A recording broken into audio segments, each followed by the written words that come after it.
Bu qaranlıq gecələr onu məndən soruşar. Ürəyim öz-özünə nə yalanlar danışar. Yenə qəlblər qovuşar, ayrılanlar barışar. Yenə halım pərişan, onu mən gözləyirəm. Nə yalandan danışım, ürəyim ağrı tutur.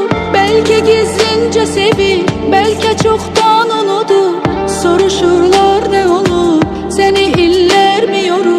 Kimsə bilmir halımı, onu mən gözləyirəm. Bitmir gecələr, gecələr.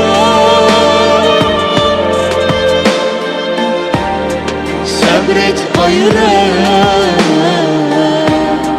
bir gün o gələr.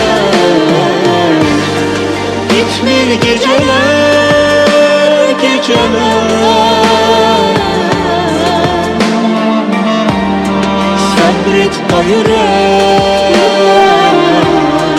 Bir gün o gələr.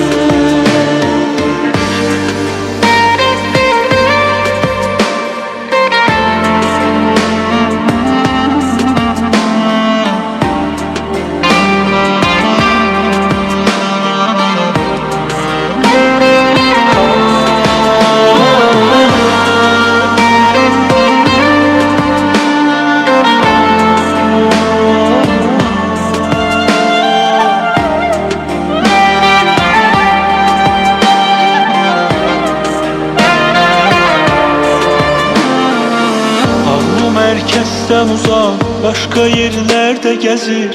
Nə olur anlamıram, sanki günlər tələsir. Qürurum yoxdur daha, olmuşam indi əsir. Bəs indi harda gəzir, onu mən gözləyirəm. Nə çətindir yaşamaq, sevdiyin kəsdən uzaq. Gəl otur